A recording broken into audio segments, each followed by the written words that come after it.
You might think you know Jem and the Holograms, but here are 12 facts you may not have known about glamour and glitter, fashion and fame.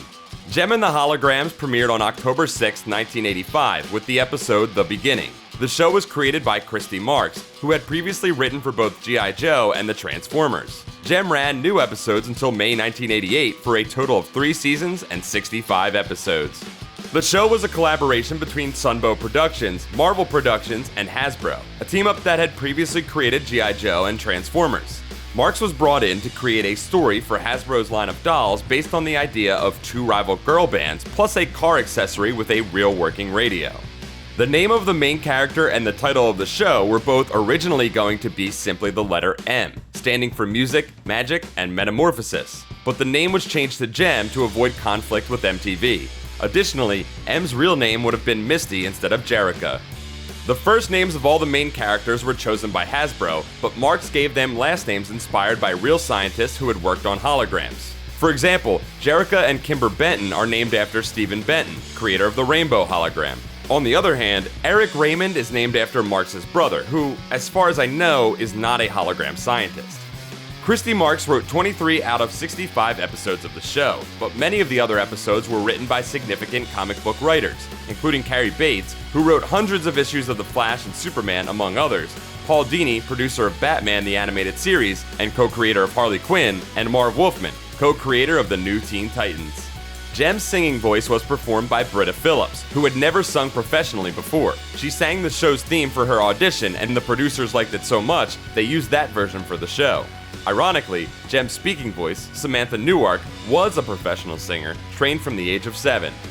The Misfits saxophone player Jetta was voiced by Louise Dorsey, the daughter of English pop singer Engelbert Humperdinck. Stinger lead singer Riot's singing voice was provided by Gordon Grody, who would later be Lady Gaga's vocal coach. Fellow Stingers Rupture and Minx were voiced in song by Vicky Sue Robinson, the singer of the 70s hit Turn the Beat Around. Each episode of Jem featured 3 music videos of original songs by one of the bands in the show. The lyrics of Hologram songs were credited to Kimber, and Misfits songs to Stormer, but the lyrics of the over 150 songs in the show's history were all written by songwriter Barry Harmon. In the episode One Jem Too Many, there is an entertainment reporter named Hector Ramirez, based on the real-life talk show host Geraldo Rivera.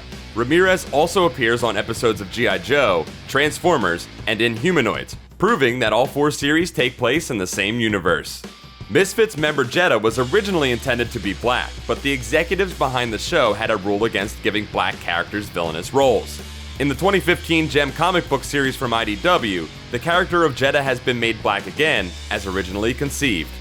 The Jem line of dolls sold extremely well their first year, but sales soon dropped precipitously, partly because the box that Jem dolls came in were too tall for most store shelves, which were designed to hold smaller Barbie boxes. Hasbro subsequently replaced Jem with a smaller doll called Maxie, whose doll and show were nowhere near as popular as Jem had been.